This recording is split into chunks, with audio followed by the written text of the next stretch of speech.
হরে কৃষ্ণা, রাধে রাধে। আজকে উৎপন্ন একাদশী ব্রত মাহাত্ম্য কথা নিয়ে আসলাম তোমাদের কাছে। সম্পূর্ণ একাদশী ব্রত মাহাত্ম্য কথা এখন আমি এখানে পাঠ করছি, শ্রবণ করো, ভালো লাগবে। অর্জুন বললেন, হে দেব, অগ্রহায়ণের পুণ্যপ্রদায়ী শ্রীকৃষ্ণ পক্ষের একাদশীকে কেন উৎপন্না বলা হয় এবং কী জন্যই বা এই একাদশী পরম পবিত্র ও দেবতাদের প্রিয় তা জানতে ইচ্ছা করি। আপনি কৃপা করে আমাকে বলুন। ভগবান বললেন, হে পৃথাপুত্র, পূর্বে সত্যযুগে মূর নামে এক দানব ছিল। অদ্ভুত আকৃতি বিশিষ্ট সেই দানবের স্বভাব ছিল অত্যন্ত কোপন। সে দেবতাদেরও ভীতিপ্রদ ছিল। যুদ্ধে দেবতাদের এমনকি স্বর্গরাজ ইন্দ্রকে পর্যন্ত পরাজিত করে স্বর্গ থেকে বিতাড়িত করেছিল। এইভাবে দেবতারা পৃথিবীতে বিচরণ করতে বাধ্য হয়েছিল। তখন দেবতারা মহাদেবের কাছে গিয়ে নিজেদের সমস্ত দুঃখ সবিস্তারে জানালেন।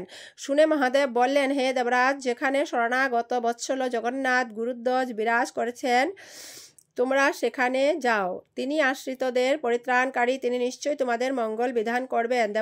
দেবাদিদেবের কথা মতো দেবরাজ ইন্দ্র দেবতাদের নিয়ে ক্ষীর সমুদ্রের তীরে গমন করলেন। জলের সাহিত্য শ্রী বিষ্ণুকে দর্শন করে দেবতারা হাত জোর করে তার স্তব করতে লাগলেন। স্তুতির মাধ্যমে নিজ নিজ দৈন্য ও দুঃখের কথা তারা ভগবানকে জানালেন। ইন্দ্রের কথা শুনে ভগবান নারায়ণ বললেন, হে ইন্দ্র, সেই মূর দানব কি রকম, সে কেমন শক্তিশালী তা আমায় বলো। ইন্দ্র বললেন, হে ভগবান, প্রাচীনকালে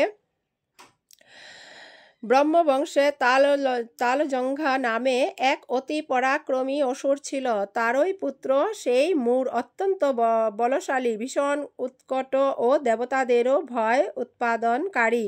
সে চন্দ্রাবতী নামে এক পুরীতে বাস করে স্বর্গ থেকে আমাদের বিতাড়িত করে। তার স্বজাতি কাউকে রাজা, কাউকে অন্যান্য দিকপাল রূপে প্রতিষ্ঠিত করে এখন সে দেবলোকে সম্পূর্ণ অধিকার করেছে। তার প্রলয় প্রতাপে আজ আমরা পৃথিবীতে বিচরণ করছি। ইন্দ্রের কথা শুনে ভগবান দেবদ্রোহীদের প্রতি অত্যন্ত ক্রোধান্বিত হলেন। তিনি দেবতাদের সঙ্গে চন্দ্রাবতী পুরীতে গেলেন। সেই দৈত্যরাজ শ্রী নারায়ণকে দর্শন করে পুনঃ পুনঃ গর্জন করতে লাগলো। দেবতা ও অসুরের মধ্যে তুমুল যুদ্ধ শুরু হয়ে গেল। যুদ্ধে দেবতারা পরাজিত হয়ে ওদিকে এদিকে পালিয়ে গেল। তখন যুদ্ধক্ষেত্রে শ্রী নারায়ণকে একা দেখে সেই দানব তাকে দাঁড়াও দাঁড়াও বলতে লাগলো। শ্রী ভগবান ক্রোধে গর্জন করে বললেন, হে দুরাচার দানব, আমার বাহুবল দেখো। এই বলে অসুর পক্ষীয় সমস্ত যোদ্ধাদের দিব্য বাণের আঘাতে নিহত করতে লাগলেন। তখন তারা প্রাণ ভয়ে নানা দিকে পালাতে লাগলো। সে সময় নারায়ণ দৈত্য সৈন্যদের মধ্যে সুদর্শন চক্র নিক্ষেপ করলেন। ফলে সমস্ত সৈন্য ধ্বংসপ্রাপ্ত হলো। একমাত্র মূর অসুরই জীবিত ছিল।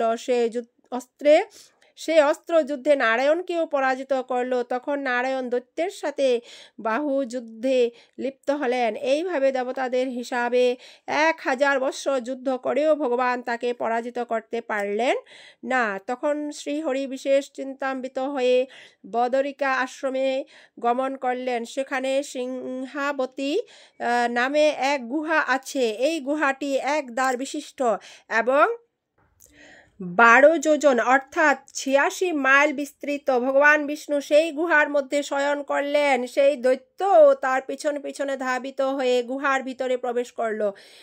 সেই বিষ্ণুকে নিদ্রিত বুঝতে পারল তো অত্যন্ত আনন্দিত হয়ে ভাবতে লাগলো, আমার সাথে যুদ্ধে পরাজিত হয়ে বিষ্ণু এখানে গোপনে শুয়ে আছে। এখন আমি তাকে অবশ্যই বধ করব। দানবের এই রকম চিন্তার সঙ্গে সঙ্গে শ্রীবিষ্ণু শরীর থেকে একটি কন্যা উৎপন্ন হলো।